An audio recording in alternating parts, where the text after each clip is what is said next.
রোডের জেলখানা দিয়ে আসে করে বাবা সাহস কি? আমি সেই সাহসের উপরে দেখছেন কি? বলে কি করবেন? আমি কিছু একদিন হলে ক্ষমতার পরিবর্তন আসবে, আমি কিছু একদিন হলেও ক্ষমতার পরিবর্তন হবে। মিস্টার মুজাহার আলী এবং তৌফিকুল ইসলাম সেদিনের জন্য রেডি থাকেন আপনার বিনিয়োগকারীদেরকে। এটা ভালো কাজ করছেন, ঠিক আছে, কিন্তু আপনি টাকার জোগাড় দিবেন কিভাবে? আর এটা পৃথিবীর ইতিহাসে কোন কোম্পানির ক্ষেত্রে এই আইন আছে কিনা? আমি বললাম দেখেন, পৃথিবীতে কোন কোম্পানি কমিশন দেয় কিনা এই উদাহরণ দিয়ে আমি করি না। আমি একটা উদাহরণ জানি, ইন্স্যুরেন্স কোম্পানি গুলা প্রিমিয়ামের 80% কমিশন দিয়ে, প্রিমিয়ামের 80% টাকাই দেওয়া দেয় কমিশন হিসাবে। তাহলে তো আপনাদের জীবন বীমা না, আমি তো জীবন বীমা তো আপনি আমার বলেন না, আপনি বলছেন কোন কোম্পানি। আমি উদাহরণ দিয়ে দিচ্ছি। আচ্ছা, জজ সাহেব সন্তুষ্ট হয়ে গেছে।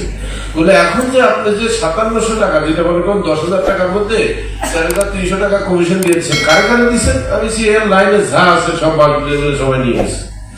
আর বাকি টাকা কি করছেন? 5,700 টাকা সেখানে দিয়ে আমি সম্পদ করছি। সেই সম্পদের কি অবস্থা? নিচে আছে, ওনারা ভাড়া দিচ্ছে, পুলিশের কাছে আছে।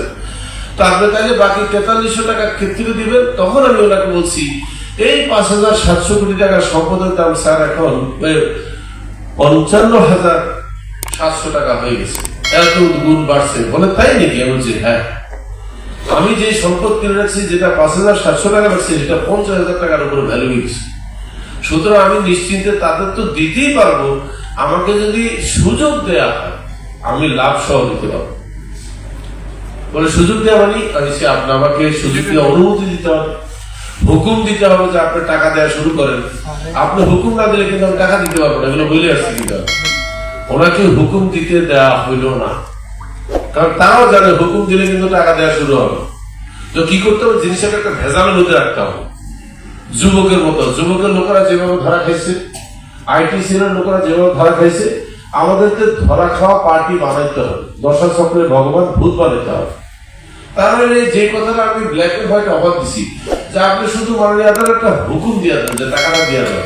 হুকুম দিলে কি ক্ষতি হইতো, কি অসুবিধা হইতো? আমাকে একটা হুকুম দিল যে আপনি টাকা ফেরত দেওয়া শুরু করেন, বললো না। কার নির্দেশে? বাদীর নির্দেশে। বাদী বললো যে না, হুকুম দিলে সে টাকা দিতে পারবে, আমরা জানি, আমরা তো হেরে এই জন্য ঢুকাই নেই,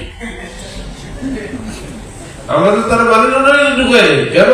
সে এত বড় বাহিনী নিয়ে চলে, এটা আমাকে ধর্ম হয়ে আছে বলছে। তো এটা তো আপনার কাজ করেন, আপনি ছেড়ে দেবেন, আপনার ডেস্টিনি বন্ধ করে দেবেন। সেটা অসম্ভব পারবে। কেন? আমি বললাম লক্ষ লক্ষ লোক বেকার হয়ে যাবে, বরং সরকারের ভোট নষ্ট হবে। এই কাজটা করেন না। এই লোকগুলো বেকার হলে এগুলো আন্দোলনে নামলে এবং ভোট যাবে সরকারের বিরুদ্ধে। আমরা ভোট নিয়ে তো চিন্তা করি না, আপনি কোম্পানি বন্ধ করেন। যখন রাজি হলাম না, একদিন পার হয়ে গেল। একদিন পার হওয়ার পরে থানায় জমা দিয়ে এলো। আমাদের রিমান্ড তো চলতেছে, রিমান্ড ছিল মোট 23 দিন। প্রথম তাই না আমাদের পিটেছে, আমারও পিটে নিয়ে আমার হাত পা বেঁধে রাখছে, চেয়ারম্যান সাহেবের গায়ে হাত তুলছে, এগুলো পরে সুন্দর অনেক মারা মারছে। দুদক যে মারে ডিবির মতো, আপনারা যাই না দেখেন আমার থেকে। একজন লোকে পিটেছে, 2 জন বাইন্দা রাখছে।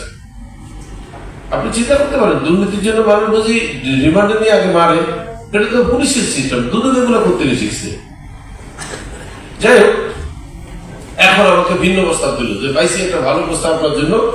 কালকে আমরা চেয়ারম্যান সাহেবের সাথে অনেক আলাপ সালাপ করে একটা প্রস্তাব আপনার জন্য বাইক করছি। বললাম বলেন। আমি খুশি হয়ে গেছি। আপনারা দেশ ছেড়ে চলে যান, আপনাদেরকে এয়ারপোর্টে নামা দিয়ে আসবেন। বলছি এটা কেমন প্রস্তাব হলো? আমি সারা জীবনের কামাই বাংলাদেশে, আমি এগুলা ছেড়ে দিয়ে বিদেশে চলে যাবো। বিদেশে যাই কি আমি ডিশ মাজবো? আমি কি রেস্টুরেন্টে কাম করবো? এই বুড়া বয়সে কোথায় আমি বিদেশে থাকবো? এটা জানি না, আপনি বিদেশ চলে যান। তাই বলছি তাহলে আমাদের চলে গেলাম, এই যে আপনাদের কাস্টডিতে আছি, এটার কি হবে? আমরা সকালে বলে দেবো, ভোর রাতের দিকে বলে দেবো আমাদের কাস্টডি থেকে পালাই গেছে, আমরা 10-12 জন পুলিশের সাসপেন্ড করে দেবো যে এদের কাস্টডি থেকে পালাই গেছে, এগুলো চাকরি শেষ, আপনি বেঁচে গেল।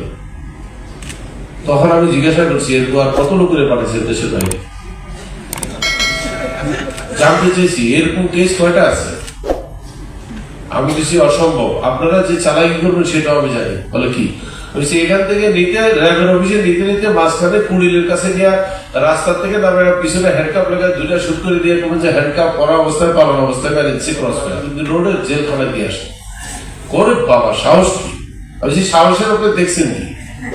বলে কি করবেন? আমি কিছু একদিন হলে ক্ষমতার পরিবর্তন আসবে, আমি কিছু একদিন হলেও ক্ষমতার পরিবর্তন হবে, মিস্টার মুজাহার আলী এবং তৌফিকুল ইসলাম সেদিনের জন্য রেডি থাকেন। মারবেন? আমি মারবো না, জনগণ আপনাদেরকে বাইন্দা ছেড়ে দিয়ে আসবে, পাবলিক দিয়ে আসবে আপনাদের, তাদেরকে রাস্তায় বসানোর জন্য, এতগুলো লোকেদের বেকার করে দেওয়ার জন্য আপনারা দুইজনের যে দৃশ্যটা আছে, আমি যে কোথা থেকে চাপ আল্লাহ তাআলা দিচ্ছে, উপরের থেকে চাপ আছে, উপরের থেকে চাপ মানে কি আপনারা উপরে কাজ করেন না রাষ্ট্রের জন্য কাজ করেন? বলে এখন এগুলো বলে লাভ নাই, আপনারা আগে তদবির করেন, তদবির করে সব ঠিক করেন। আমি সেটা আমি তদবিরও করতে পারবো না, কারণ তদবির করতে গেলে আমার কাছে শত শত কোটি টাকা ঘুষ ছাপা আমি করতে